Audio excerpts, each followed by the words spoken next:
Free Palestine আর স্বাধীন ফিলিস্তিনের পতাকা হাতে বিশাল বহর। শুধু ফিলিস্তিনিদের সমর্থনেই খ্রিস্টান ধর্মের দেশে প্রায় ৩.৫ লাখ জনতা কাঁধে কাঁধ মিলিয়ে নেমে এসেছে রাস্তায়। গাজায় ইসরায়েলিদের গণহত্যা রুখে দিতে যেন প্রস্তুত পুরো অস্ট্রেলিয়া। এ যেন অস্ট্রেলিয়ার ভেতরে এক খণ্ড ফিলিস্তিন।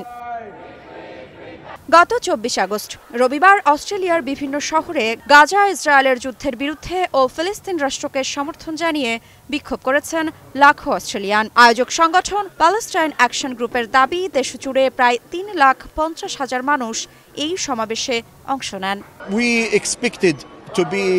আমরা ভেবেছিলাম এটি বড় একটা সমাবেশ হবে, কিন্তু আজকের উপস্থিতি আমাদের প্রত্যাশার চেয়ে বেশি। এটি একটি শক্তিশালী বার্তা যে অস্ট্রেলিয়ার মানুষ গাজা এই গণহত্যা ও অনাহার মেনে নেবে না। আমরা চাই অস্ট্রেলিয়ার সরকারও বাস্তব পদক্ষেপ নিক এবং অন্য দেশগুলোর সঙ্গে যোগ দিয়ে এই গণহত্যা অবসান ঘটায়। শুধু একদিনে সিডনি, ব্রিসবেন ও মেলবোর্ন সহ ৪০টিরও বেশি শহরে বিক্ষোভে অংশ নেন এই লাখ লাখ জনতা। ব্রিসবেনে আয়োজকদের হিসাব অনুযায়ী সমাবেশে সমবেত হয় প্রায় ৫০,০০০ মানুষ। তবে পুলিশের হিসাবে সংখ্যা ছিল ১০,০০০-এরও কাছাকাছি। তবে সিডনি ও মেলবোর্নের বিক্ষোভকারীদের সংখ্যা নিয়ে পুলিশের কোনো আনুষ্ঠানিক তথ্য দেওয়া সম্ভব হয়নি।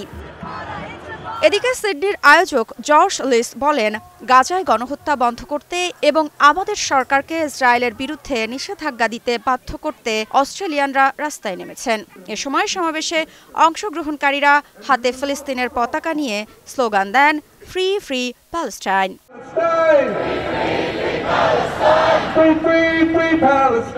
আমরা অনেক নিপীড়ন, ভয়ভীতি আর এদেশের ক্ষমতাবানদের চুপ করিয়ে দেওয়ার প্রচেষ্টায় মুখোমুখি হয়েছি, কিন্তু এখন সবাই নতুন করে আত্মবিশ্বাস ফিরে পেয়েছে। আমরা জানি আমরা সঠিক, আর আমরা জানি এদেশের জনগণ আমাদের পাশে আছে। যখন আমরা বলি এই গণহত্যার অবসান ঘটাতে হবে, আমরা আলবানিজ সরকারকে বলেছি, আর কোনো ফাঁকা বুলি নয়, আর কোনো ফাঁকা প্রতিশ্রুতি নয়, আর কোনো ভান নয়। রাষ্ট্র স্বীকৃতি আসল বিষয় থেকে মনোযোগ সরানোর কৌশল। চলতি মাসে অস্ট্রেলিয়ার কেন্দ্র বামপন্থী সরকার ফিলিস্তিন রাষ্ট্রকে স্বীকৃতি দেওয়ার ঘোষণা দিয়েছে।